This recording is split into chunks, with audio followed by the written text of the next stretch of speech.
வணக்கம் நண்பர்களே. 60 வயது ஆன பிறகு உடம்பு மாறுது. நேற்று வரை நன்றாக இருந்த உடல் இன்று சோர்ந்து போகிறது. மூட்டுவலி, சர்க்கரை, இரத்த அழுத்தம், தூக்கமின்மை. ஆனா இந்த ஒரு சாதாரண விதை உங்க வாழ்க்கையை மாற்றும் சக்தி கொண்டது. அதுதாங்க கொத்தமல்லி விதை. இதுக்கு எங்க பக்கத்து வீட்டில் நடந்த ஒரு சின்ன ஸ்டோரி தான். ஓகேங்களா? ஒரு சிறிய கதை. திருச்சியில வசிக்கக்கூடிய ராமசாமி அவர்களுடைய வயது 65. தினமும் காலையில எழுந்ததும் சோர்வு, முழங்கால் வலி, சர்க்கரை அதிகமாவே இருந்தது உடல்ல. தூக்கம் சரியாகவே இல்லை. நடுவுல எந்திரிச்சிருவாரு. அதுக்கப்புறம் திருப்பி தூக்குனாலும் தூக்கமே வராது. தூக்கமின்மை அவரை பாடா படுத்தி எடுத்துச்சு. ஒரு நாள் அவருடைய நண்பர் சொன்னாரு, நீ கொத்தமல்லி விதையை இப்படி எடுத்துக்கொள். 30 நாட்கள்ல நடந்த மாற்றம். வலி குறைந்தது, சர்க்கரை கட்டுப்பாட்டுல வந்தது, உடல் லைட் ஆனது. இத அவரே உணர்ந்தாரு. இது எப்படி சாத்தியம்? கொத்தமல்லி விதைனா என்ன? அது ஒரு சாதாரண மசாலாவே இல்லைங்க. இதுல இருக்கக்கூடிய முக்கிய சத்துக்கள் vitamin C, vitamin A, calcium, இரும்புச்சத்து, ஆன்டி ஆக்சிடென்ட். இதுவே உடல்ல பழுதுகளை சரி செய்யறதுக்கு சரியான ஊட்டச்சத்துக்களாக இருக்குது. 60 வயதுக்கு பிறகு கிடைக்கும் 7 அதிசய நன்மைகள். முதல்ல மூட்டு வலியை குறைக்கும்.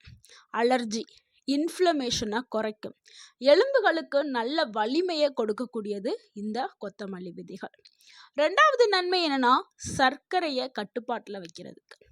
இப்ப இருக்கிற மிகப்பெரிய பிரச்சனை அப்படின்னா சர்க்கரை நோய் தான். சர்க்கரை நோயினால எல்லா மக்களுமே அவதிப்பட்டுட்டு வர்றாங்க.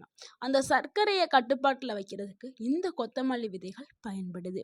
இன்சுலின் செயல்பாட்டை மேம்படுத்தும். பிளட் சுகரை பேலன்ஸாக வச்சுக்கிறோம். அடுத்து 3வது நன்மை என்னன்னா, ரத்த அழுத்தத்தை குறைக்கிறதுக்கு பயன்படுது.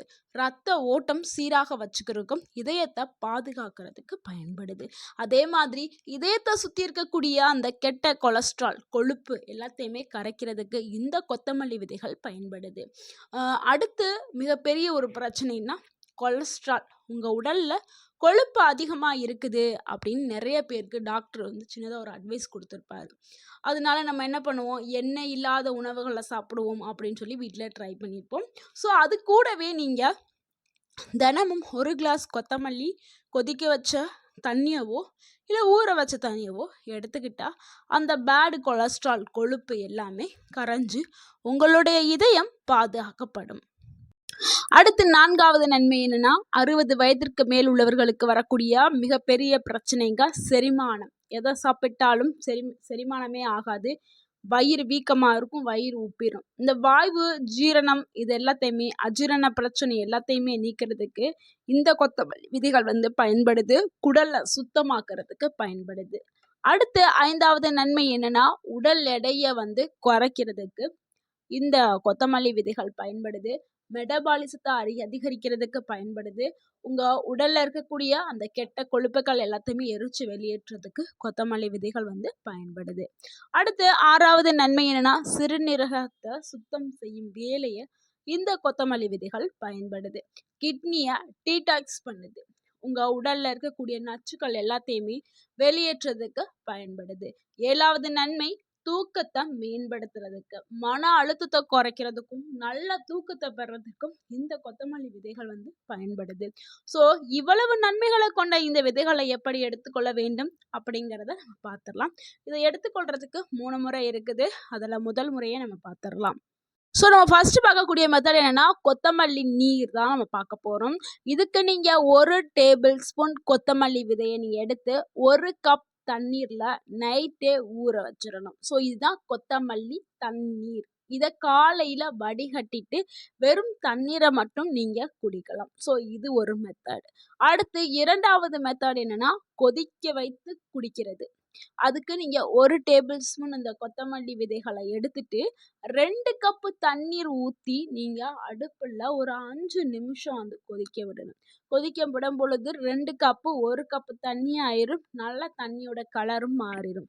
ஸோ இதை நீங்கள் வடிகட்டிட்டு நீங்கள் காலையில் வெறும் வயிற்றில் வெதுப்பாக குடிக்கலாம். ஸோ இதனாலையும் மிகப்பெரிய நன்மைகள் ஏற்படும். ஸோ இந்த முறையை நீங்கள் ட்ரை பண்ணலாம். அடுத்து 3வது முறை என்னன்னா, பொடி செய்து சாப்பிட்றதுங்க. அது எப்படின்னா, கொத்தமல்லி விதைகள வந்து நீங்க லைட்டா வறுத்து எடுத்துக்கிறணும். கருகாம, எண்ணெய் ஊத்தாம, சும்மா வடச்சட்டியில போட்டு கொத்தமல்லி விதைகள வறுத்துட்டு, அதுக்கப்புறம் ஒரு மிக்ஸி ஜார்ல மாத்தி அத பவுட்ரு பண்ணிட்டு, நீங்க இங்க எவ்வளோ அளவு எடுக்கணும்னா, 1/2 டேபிள் ஸ்பூன் தான் எடுக்கணும். மத்த எல்லா விதைகளையும் நம்ம 1 டேபிள் ஸ்பூன் சொன்னோம். ஸோ பொடிய மட்டும் 1/2 டேபிள் ஸ்பூன் எடுத்துட்டு, நீங்க 1 கிளாஸ் வெதுவெதுப்பான தண்ணீர்ல இந்த 1/2 டேபிள் ஸ்பூன கலந்து நீங்க அப்படியே குடிக்கலாம். ஸோ நம்ம 3 முறை பார்த்துருக்கோம். 3 மெத்தட் பார்த்துருக்கோம். ஸோ இந்த 3 மெத்தட்ல உங்களுக்கு எந்த மெத்தட் ரொம்ப செய்றதுக்கு ஈஸியா இருக்கோ, அந்த மெத்தட நீங்க ட்ரை பண்ணலாம். ஸோ இங்க கவனிக்க வேண்டிய விஷயம் என்னன்னா, அளவுக்கு மீறி எதையுமே எடுத்துக்கொள்ள வேண்டாம். லோ ரத்த அழுத்தம் இருக்கிறவங்க, அதாவது கம்மியான ரத்த அழுத்தம் இருக்கும்ல, குறைவான ரத்த அழுத்தம், அவங்க கவனமா எடுத்துக்கிறங்க. மருத்துவர்ட்ட கேட்டு எடுக்கிறது ரொம்ப நல்லது. அடுத்து இந்த விதைகள் கூடவே சில நீங்க ஹேபிட்ட வந்து செய்யணும். சில பழக்கவழக்கங்கள உங்களுக்குள் கொண்டு வரணும். ஸோ அப்பதான் உங்களுக்கு முழுமையான ஆரோக்கியமான ஒரு உடல் வந்து கிடைக்கும்.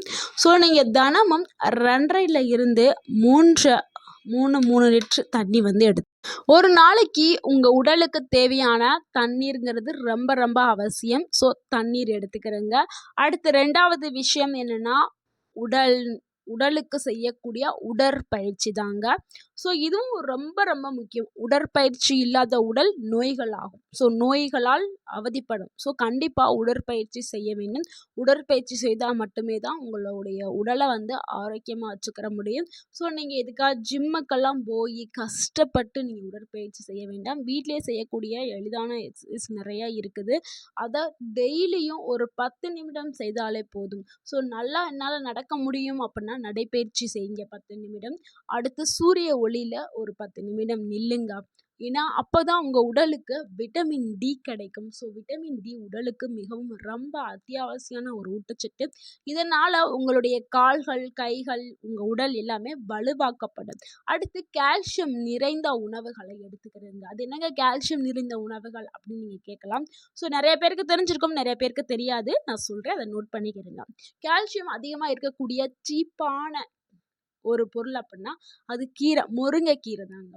முருங்கைக்கீரையில நிறையா கால்சியம் இருக்குது, புரோட்டீன்ஸ் இருக்குது, அயன் இருக்குது, விட்டமின் ஏ இருக்குது. ஸோ உங்கள் உடலுக்கு உங்களுடைய கால்வலி, கைவலி போகும்னா நீங்கள் கண்டிப்பாக முருங்கைக்கீரையை வாரத்தில் 3 முறை உணவில் சேர்த்துக்கிறங்க. அப்படி சேர்க்க முடியாதவங்க முருங்கைக்கீரை பவுட்ரு வாங்கி அதை உணவில் சேர்த்துக்கிறங்க. இல்லைன்னா சூப்பாக கூட வச்சு எடுத்துக்கிறங்க. அடுத்து முட்டை, இதுலேயும் கால்சியம் அதிகமாக இருக்குது. அடுத்து உளுந்தை நீங்கள் லைட்டாக வறுத்து பவுட்ரு பண்ணி வச்சுட்டு டெய்லியும் பாலில் 1 டேபிள் ஸ்பூன் உளுந்தை நீங்கள் ஆட் பண்ணி பால் குடிச்சிட்டே வாங்க. உங்களுடைய கால்வலி, கைவலி போகும். முழுக்க முழுக்க உங்களுடைய கால்களும் கைகளும் வலுவாக்கப்படும்.